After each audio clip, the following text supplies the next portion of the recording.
오늘 본문에서 사도 바울은 우리 그리스도인을 운동장에서 다름질하는 자로, 또 권투 경기를 하는 선수로 비유합니다.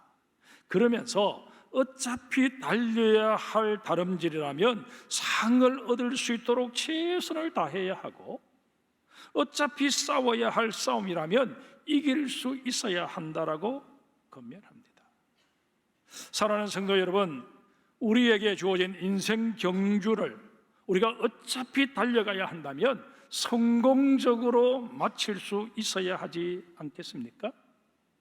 또 상대방과 맞서서 이런저런 경쟁을 해야 하는 이런 상황 속에서 우리가 하나님의 영광을 위하여 승리자가 될 수 있으려면 또 어떻게 해야 할까요? 주님께서 사도 바울의 입을 통해 제시하시는 비결에 우리 귀를 기울여 봅시다. 주님께서 제시하시는 승리의 첫 번째 비결은 절제입니다. 본문 25절을 제가 다시 읽겠습니다. 이기기를 다투는 자마다 모든 일에 절제하나니 그들은 썩을 승리자의 관을 얻고자 하되 우리는 썩지 아니할 것을 얻고자 하노라. 절제를 헬라어로 엔크라튜마이라고 합니다. 국어 사전에서는 방종하지 않도록 본능과 욕망을 이성으로 제한하는 것이라고 설명합니다. 운동선수들은 대체로 혈기왕성한 젊은이들입니다. 하고 싶은 일도 많고 의욕도 넘쳐날 시기입니다. 그러나 그들은 자신이 하는 그 운동을 위해서 그런 개인적인 욕구를 다 포기하거나 제한합니다. 간혹 예외가 있기는 합니다만은 운동선수 대부분은 체중이 불어나지 않도록 잘 조절을 해야 합니다. 어쩌다 체중이 불어나면 집중 훈련을 해서라도 조절을 합니다. 시합이 없는 기간에도 마냥 노는 게 아니라 근력과 지구력을 키우는 훈련과 정신력 강화를 위한 극기 훈련을 받습니다. 술, 담배를 금하는 것은 말할 것도 없고 훈련에 집중하지 못한다는 이유로 이성교제를 금하기도 합니다. 이렇게까지 하는 이유가 어디에 있을까요? 오직 하나, 경기에서 승리해서 메달을 받기 위함입니다. 그런데 오늘 본문에 보면 이렇게 힘들게 딴 면류관, 힘들게 딴 메달, 트로피임에도 불구하고 썩을 승리자의 관이라고 평가절하해버립니다. 사실 메달이든 트로피든 면류관이든 세월이 흐르게 되면 그 빛이 퇴색되기 마련입니다. 심지어 기록은 깨어지기 위해서 있다라는 말처럼 내가 세운 기록도 후배 선수에 의해서 깨어지기 마련입니다. 이런 까닭에 아무리 주목받던 선수도 세월이 흐르면 전설 속의 인물로 밀려나게 됩니다. 생각에 따라서는 정말 아침 안개 같은 영광에 불과한데 선수들은 그 잠시간의 영광을 위해서 많은 것을 희생하며 절제합니다. 그렇다면 영원히 썩지 아니할 면류관, 영원히 그 빛이 바래지 않는 면류관을 소망하는 우리 그리스도인들은 어떠해야 할까요? 받을 상급이 대단한 만큼 우리 역시 그에 걸맞게 더 많은 것을 절제하는 것이 당연하지 않겠습니까? 그런데 한 사람의 그리스도인으로서 절제의 삶을 살아가려면 성경에서 말씀하시는 절제의 개념을 제대로 알 필요가 있습니다. 성경에서 말씀하시는 절제는 단순히 우리 내면의 본능이나 욕망을 억제하는 그런 수준이 아닙니다. 성경에서 말씀하시는 절제는 하나님의 뜻에 나의 모든 것을 맞추어가는 것을 말합니다. 이런 까닭에 절제는 말씀을 읽고 배우고 묵상하는 일과 깊은 연관이 있습니다. 뿐만 아니라 기도 생활과도 무관하지 않습니다. 우리는 말씀을 통해 하나님의 뜻을 깨달아 알아야 합니다. 하나님께서 제시하시는 길이 무엇이며 그 길을 따라가려면 내가 무엇을 버려야 하고 또 채워야 할 것들은 무엇인지 하나하나 구체적인 답을 성경 속에서 찾아야 합니다. 거기에 대하여서 기도를 통해 주님께서 제시하시는 길을 따라가겠으니 내게 은혜를 베풀어 주시고 보혜사 성령님께서 친히 능력이 되어달라고 끊임없이 간구해야 합니다. 이것이 바로 성경이 말씀하시는 절제의 핵심적 요소입니다. 영국 글래스고 대학교 성서 비평학 교수이자 20세기 최고의 성서 주석가로 명성을 떨친 윌리엄 바클레이 박사는 이 절제를 예수님께서 광야에서 받으셨던 두 번째 시험과 연결해서 설명을 합니다. 예수님께서 마귀에게 받으셨던 두 번째 시험이 무엇이었습니까? 성전 꼭대기에서 뛰어내리라는 것 아니었습니까? 성전 꼭대기에서 뛰어내리면 하나님께서 천사를 보내셔서 발이 땅에 닿지 않도록 해 주실 것 아니냐. 그렇게만 되면 예수야말로 정말 하나님의 특별하신 보호를 덧입고 있는 하나님의 아들이다. 그렇게 소문이 날 것이고, 그러면 너가 전하고자 하는 복음도 쉽게 전할 수 있지 않겠느냐. 그렇게 꼬드긴 것입니다. 그러나 예수님께서는 그 마귀를 향해서 주 너의 하나님을 시험하지 말라 호통을 칩니다. 예수님께서는 복음이 어떤 방법으로 세상에 전해지는 것이 하나님의 뜻인지 명확히 알고 있었기 때문에 그렇게 반응을 보인 것입니다. 예수님께서는 어떻게 해서든 하나님이 제시하시는 그 길을 따라가기 위해서 시간이 날 때마다 엎드려 기도하셨습니다. 뿐만 아니라 하나님께서 정해두신 방법에 따라 골고다 언덕을 친히 오르셨고 거기서 십자가에 매달려 돌아가셨습니다. 성경에서 말씀하시는 절제가 무엇인지 우리에게 정말 제대로 보여주실 것입니다. 사랑하는 장성교회 성도 여러분, 하나님의 뜻을 깨닫고자 더욱 하나님의 말씀을 사모하는 우리 모두가 됩시다. 나를 얽어매고 있는 육신의 정욕, 안목의 정욕, 이생의 자랑, 거기에 이끌림 받는 삶이 아니라 하나님의 말씀을 내 길의 빛으로 내 발의 등으로 삼게 해달라고 주님 앞에 끊임없이 엎드려 기도하는 우리가 됩시다. 우리가 이렇게 말씀 붙잡고 기도에 힘쓰면 보혜사 성령님 반드시 우리의 걸음걸음을 인도하여 주시고 우리의 도움이 되어 주실 줄 믿습니다. 주님께서 제시하시는 승리의 두 번째 비결은 목표의식을 분명히 하는 것입니다. 본문 26절을 한번 보실까요? 그러므로 나는 다름질하기를 향방 없는 것 같이 아니하고 싸우기를 허공을 치는 것 같이 아니하며. 당시 고린도에는 2년마다 열리는 이스무스라고 하는 경기가 있었습니다. 경기 종목은 경마, 마차 경주, 달리기, 레슬링, 권투 이런 것들이었고 음악이나 시 경연도 있었다고 합니다. 바울은 고린도 사람이면 누구나 다 알고 있는 이 이스무스 대회를 염두에 두고 달리기와 권투 경기를 예로 듭니다.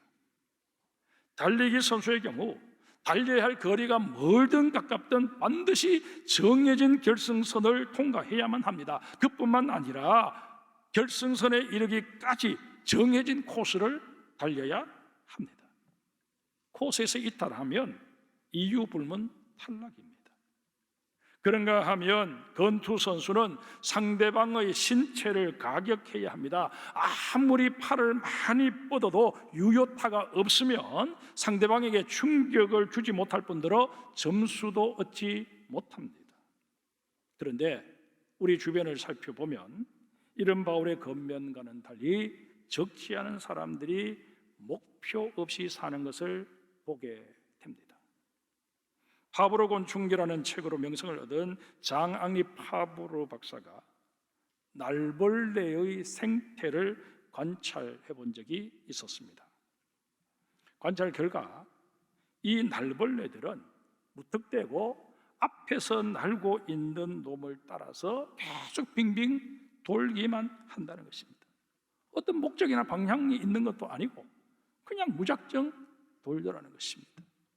그래서 이 날벌레들을 유인해 보고자 바로 밑에 먹을거리를 가져다 놓았는데도 그들도 보지도 않고 계속 돌기만 하더라는 것입니다. 그러다가 일주일이 지나니까 한 마리 두 마리씩 지쳐서 떨어져 죽더라는 것입니다. 아무리 미물이라지만 한심하기 짝이 없는 모습이 아닐 수 없습니다. 근데 여러분, 한 통계 자료에 따르면 우리 인간들도 파브르가 관찰했던 이 날벌레처럼 아무런 목표의식 없이 그저 되는 대로 살다가 죽는 비율이 87%나 된다고 합니다. 무슨 소리를 하느냐고. 사람들이 다 나름대로 목적을 세워놓고 그 목표를 달성하기 위해서 열심히 인생을 사는 것 아니냐. 대충대충 사는 사람 과연 몇 사람이 된다고 그런 얘기를 하느냐. 그렇게 말씀하실 분들이 많으실 것입니다. 아서 밀러라고 하는 사람이 쓴 희곡 가운데 어느 세일즈맨의 죽음이라는 작품이 있습니다.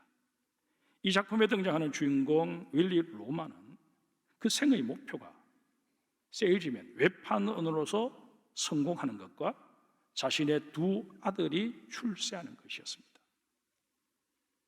우리가 가지고 있는 인생의 목표, 꿈, 계획, 그것과 크게 다르지 않지 않습니까? 그런데 기대를 걸었던 아들들은 하나같이 어긋난 삶을 살고 맙니다. 아버지가 원하는 그런 삶을 나에게 강요하지 말라는 것입니다. 윌리 본인 역시 만성적인 피로의 환각 증세까지 겪게 됩니다. 그래서 사장을 찾아가서 고된 외판원 업무 대신 이제는 사무직을 좀 하게 해달라고 요구했다가 경고사직을 당하고 맙니다. 좌절하게 된 이 윌리는 방황하다가 결국 아들에게 생명보험금이라도 남겨주자 하는 생각에 자동차 사고를 위장해서 자살합니다.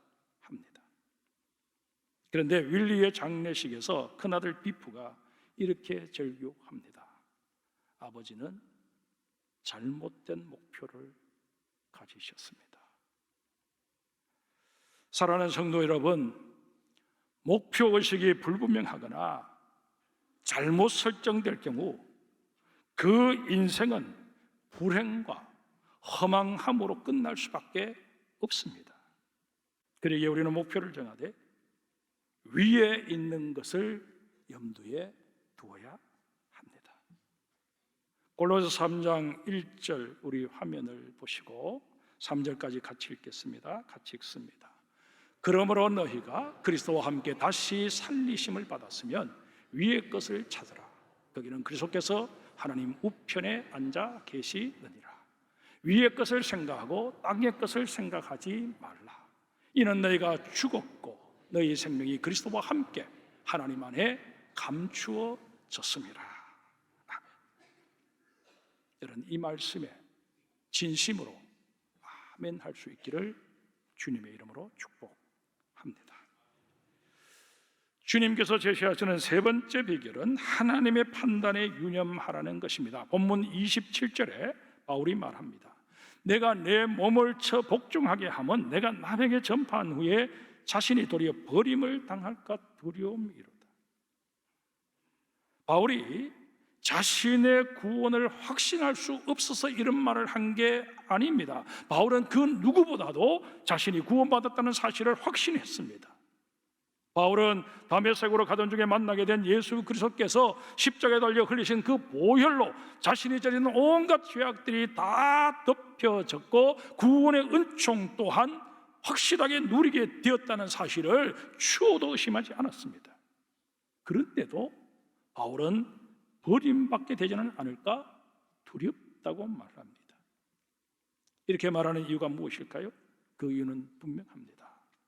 바울은 자신이 연약하기 그지없는 존재요, 변덕이 죽을 듯하는 존재라는 것을 너무나도 잘 알고 있었기 때문이었습니다.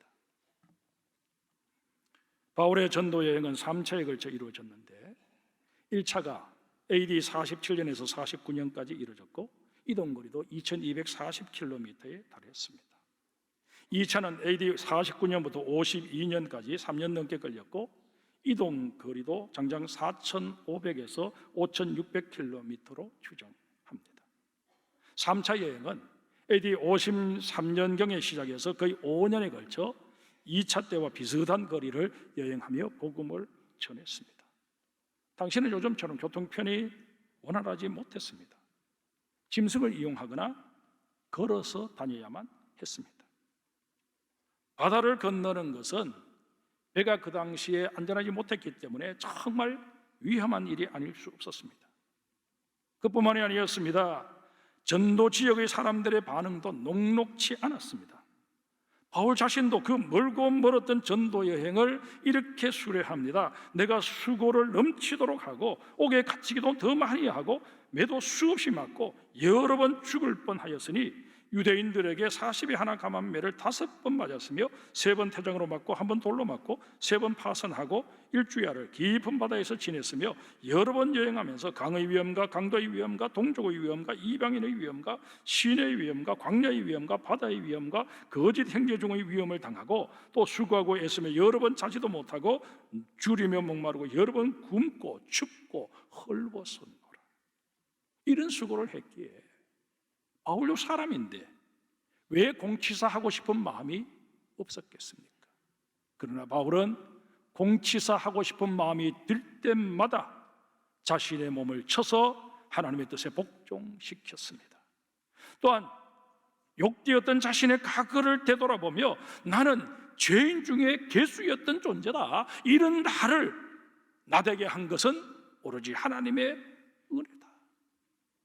그러기에 나는 아무것도 자랑할 것이 없다. 그리스도의 복음 외에는 내가 자랑할 수 있는 게 아무것도 없다. 그렇게 고백하며 살았습니다. 우리에게도 이런 깨달음과 이런 고백이 있어야 합니다. 그래야 교회 일몇가지 했다고 스스로를 높이고 자고하는 그런 어리석음을 범하지 않을 수 있을 것입니다. 27절 우리 다시 한번 보실까요? 여기에 보면 바울이 내 몸을 친다라고 했는데 이 친다에 해당하는 헬라가 히포피아조입니다. 이 단어 속에 담긴 직접적인 의미는 눈 아래를 친다라는 뜻입니다. 눈 아래는 우리의 안면 전체를 말합니다. 우리의 안면에는 의외로 급소가 많습니다. 제대로 맞게 되면 순간적으로 정신을 잃을 수밖에 없습니다. 권투 선수들이 복부를 많이 맞게 되면 배가 침몰하듯이 서서히 무너지지만 안면은 한 번 맞는 순간 정신을 잃고 나무 둥치 쓰러지듯 쓰러지게 됩니다. 바울은 하나님과의 관계에서 자신 역시 나무 둥치 쓰러지듯 한순간에 쓰러질 수밖에 없는 존재임을 고백합니다. 바울이 다메섹 도상에서 서서히 침몰한 게 아니지 않습니까? 한순간에 거꾸러져서 예수 믿는 자들을 박해하던 자에서 복음을 전하는 자로 돌아서지 않았습니까? 우리 역시 하나님의 뜻을 따르기 위해 매일 조금씩 자신을 변화시켜 가는 게 아니라 권투 선수가 상대방의 카운터 펀치를 맞고 한순간에 나가떨어지듯이 하나님의 말씀에 정말 곧바로 자신을 거꾸로 들일 수 있어야 합니다. 우리는 하나님께 저는 아직 신앙이 어려서 이런 명령은 따를 수 없습니다, 저런 명령은 아직 따르기가 벅찹니다 라는 식으로 말해서는 아니 됩니다. 오히려 하나님, 저는 여전히 부족합니다, 믿음도 약합니다. 그러나 하나님께서 명령하신 것 죽이 되든 밥이 되든 한번 부딪혀 보겠습니다. 제가 제대로 하지 못해도 주님 보시기에 한심하게 여겨지더라도 긍휼히 여기시고 나를 도와 주옵소서. 그렇게 말씀드릴 수 있어야 합니다. 물론 우리의 변화는 서서히 일어날 수 있습니다. 그러나 하나님 앞에서 드리는 우리의 신앙 고백은 항상 이렇게 정말 사생결단을 하고 죽기를 각오하는 그런 서원과 결단이 되어야 한다는 것입니다. 이런 자를 하나님이 들어쓰십니다. 나는 날마다 죽노라 라고 고백했던 그 사도 바울의 고백이 오늘 우리의 고백이 되어야 할 것입니다. 사랑하는 성도 여러분, 나 자신이 나에 대해서 내리는 평가나 주변의 사람들이 나에 대해서 내리는 평가, 그 결코 절대적일 수 없습니다. 하나님께서 나를 보시고 내려주시는 그 평가만이 내게 절대적인 의미를 가집니다. 그러기에 우리는 하나님의 눈을 의식하며 살아야 합니다. 사람의 눈 의식하고 사람들이 하는 몇 마디 말에 일희일비하는 그런 인생이 아니라 눈을 들어 주님을 바라보며 오늘도 주님께서 내 인생을 어떻게 평가하실까, 그것만이 유일한 관심이 되는 우리 장성의 모든 성도들이 되시기를 주의 이름으로 축복합니다. 말씀을 맺습니다. 우리 인생 언제 어떤 모습으로 시작하느냐 하는 것도 중요하지만 어떻게 마무리 짓느냐 하는 것이 훨씬 더 중요합니다. 신은 죽었다라고 말했던 실존주의 철학자 프레드리히 니체는 말년에 정신 이상 증세를 보였습니다. 소설가 알렉산드로 푸시킨은 아내 문제로 황실 근위병과 결투를 벌였다가 그 후유증으로 죽음을 맞이했습니다. 기드 모파상은 알코올 중독자로 생을 마감했습니다. 땅의 것을 추구하며 그것이 전부인 양 살게 되면 우리의 인생은 결국 이렇게 끝날 수도 있다 하는 사실을 유념하셔야 합니다. 그러나 하나님의 사람 종교개혁자 존 켈빈은 임종을 앞두고 영광, 영광, 영광이라는 말로 자신의 삶을 마감했습니다. 드와이트 무디는 하늘 문이 열렸다라고 외치며 기쁨 가운데 죽음을 맞이했습니다. 켈빈도 무디도 어떻게 이룰 수 있었을까요? 평생 자기 자신을 영적으로 훈련하며 살았기 때문입니다. 영적으로 나태해지지 않도록 줄곧 자신을 채찍질하며 살았기 때문입니다. 우리 모두 허리띠를 동여매고 신발끈을 고쳐 메어야 할 것입니다. 사역과 훈련을 통해 나를 쳐서 하나님의 뜻에 복종시킬 뿐만 아니라 하나님께서 들어서시기에 합당한 모습으로 자신을 다듬는 우리 모두가 되어야 할 것입니다.